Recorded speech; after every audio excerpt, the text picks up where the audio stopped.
Doctor Babasaheb Ambedkar यांची 134वी जयंती शिरसगाव आश्रमशाळेत उत्साहात साजरी। त्र्यंबकेश्वर तालुक्यातील शासकीय माध्यमिक आश्रमशाळा शिरसगाव येथे भारतरत्न डॉक्टर बाबासाहेब आंबेडकर यांची 134वी जयंती अत्यंत उत्साहात आणि अभिमानाने साजरी करण्यात आली। या कार्यक्रमात शाळेतील विद्यार्थी, शिक्षक, शिक्षकेतर कर्मचारी तसेच स्थानिक मान्यवर यांनी मोठ्या संख्येने सहभाग घेतला। कार्यक्रमाची सुरुवात डॉक्टर बाबासाहेब आंबेडकर यांच्या प्रतिमेला पुष्पहार अर्पण करून करण्यात आली। उपस्थित मान्यवर व विद्यार्थ्यांनी प्रतिमेला अभिवादन करत सामाजिक न्यायाच्या या महामानवाचा स्मरण केला। या प्रसंगी विद्यार्थ्यांनी विविध कार्यक्रम सादर करत भीम जयंतीला 4 चांद लावले। चौथीतील विद्यार्थी कुमार हिमेश राऊत याने आपल्या ओघवत्या शैलीत बाबासाहेबांच्या जीवन प्रवासाचे प्रभावी वर्णन करत सर्वांची मने जिंकली।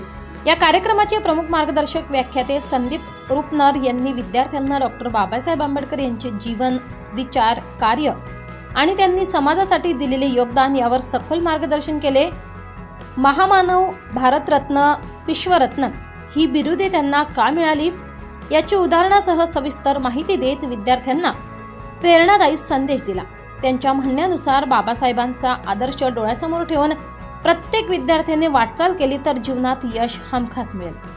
विद्यार्थ्यांनी वक्तृत्व, गायन, नृत्य, वेशभूषा, सादरीकरण अशा विविध कार्यक्रमांमधून आपली कला दाखवत भीम जयंतीचा उत्सव जल्लोषात साजरा केला। या कार्यक्रमात शाळेचे अधीक्षक अरुण बागले, अधीक्षिका पूनम बावणे, प्राथमिक शिक्षक योगेश्वर चव्हाण, प्राथमिक शिक्षिका शोभा जाधव तसेच विद्यार्थी प्रतिनिधी जागृती ढमढेरे व अंकुश बरफ यांच्यासह सर्व विद्यार्थी उपस्थित होते। कार्यक्रमाचे उत्कृष्ट सूत्रसंचालन इयत्ता 9वीतील कुमारी सारिका महाले हिने केले, तर कार्यक्रमाच्या शेवटी प्राथमिक शिक्षिका शोभा जाधव यांनी आभार मानले। हा संपूर्ण कार्यक्रम विद्यार्थ्यांमध्ये सामाजिक जागरूकता, नेतृत्व गुण आणि बाबासाहेबांचे विचार रुजवण्याचा एक प्रेरणादायी उपक्रम ठरला। शिरसगाव आश्रमशाळेने ही जयंती केवळ साजरी केली नाही तर तिचा उपयोग विद्यार्थ्यांच्या सर्वांगीण विकासासाठी केला। 24 लाईव्ह महाराष्ट्र न्यूजसाठी मनोज वाझे, त्र्यंबकेश्वर।